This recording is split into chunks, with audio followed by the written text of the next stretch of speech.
If you've ever had a migraine, you know how bad it is. You know that it's not just a headache and it's one of the most excruciating things in the world. And if you're someone who likes to read, you know that reading with a migraine can feel absolutely impossible, and sometimes it is, but you need the distraction. And if you love to read, feeling like that free time is robbed from you because of how much pain you're in can be really frustrating and really upsetting.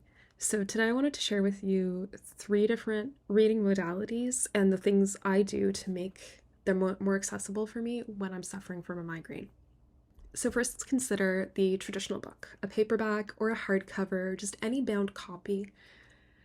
And what can you do to not suffer as much? Other than, taking all your migraine meds, following the advice from your doctor, etc., prop yourself up as much as possible and make yourself as comfortable as possible. Some of the things I really like to do is have a pillow in front of my hands so that don't have to actually pick up the book too much, that the book can rest on the pillow and the weight of it doesn't have to weigh my already aching joints. I also like to prop myself up with as many pillows as I can and use either a cold pack or a heat pack on either my stomach or my head or my back, whatever I feel needs it the most.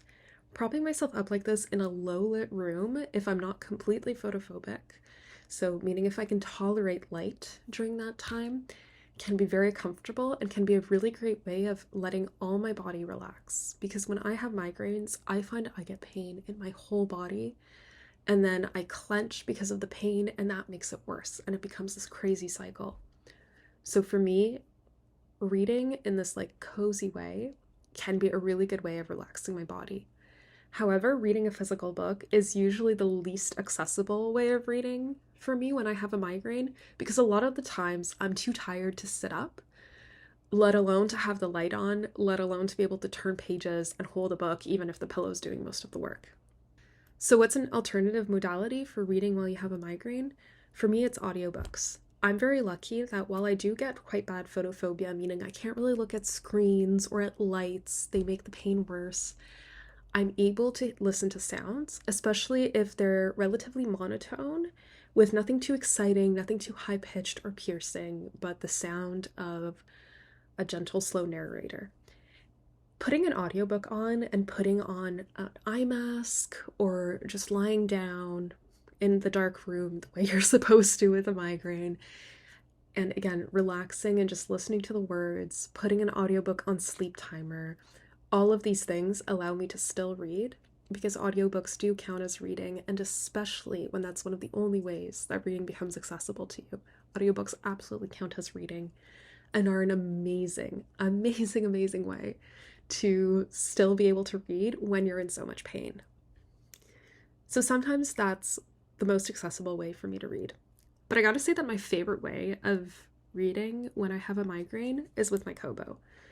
I absolutely love my Kobo. This isn't a sponsored ad or anything. I just absolutely adore it. I love that I can change the font size, I can change the brightness or turn the backlight off entirely so I can use it either in low light or in complete darkness with a very, very low, I turn the backlight on 1% just so I can see it.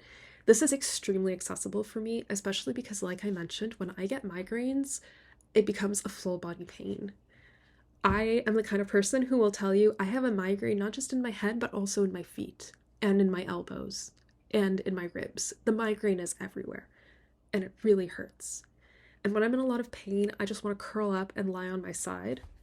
And this guy lets me do that. So the best thing about the Kobo by far is that you can lie down with it. I use my Kobo every day for reading before bed. Being able to lie on my side and just gently either tap or push the buttons has been an absolute game changer.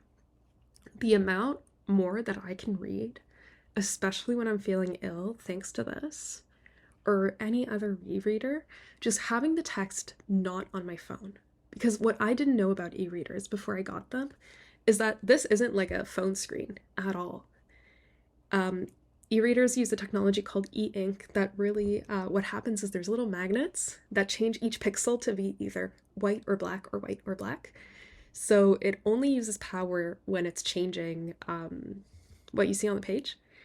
And if you turn off the backlight, it's literally like just looking at a piece of paper. The amount of eye strain that I have reduced by switching from reading on a tablet or a phone to actually reading on my Kobo. Delightful. So this was just a quick video because I know that when I mention having chronic migraines, but also reading up to 100 books a year, if not more, people ask me about it because it's like, how can you read with a migraine? And sometimes I can't. Sometimes the migraine is so intense, it's a 9 out of 10 on the pain scale. I'm considering going to a hospital. At that point, I'm not reading. But especially if I'm in the early migraine stage where I know I just need to like take my medication and lie down and isolate from everything else, reading has been a salvation for distracting me from the pain, helping my body relax, and helping me get through the neurological cascade and the struggle of having a migraine disorder. I would love to know if this is something that you do as well. If you suffer from migraines or other kinds of chronic pain that affects your reading, what are some strategies that you use? If there's something that you do that I haven't mentioned, I'd love to know because I'm always looking at how to just like make reading a little more accessible for me, especially on hard days. That's it for now. I hope you have a wonderful, pain-free, migraine-free, wonderful rest of your day, and I hope you read a really good book sometime soon. Okay, bye.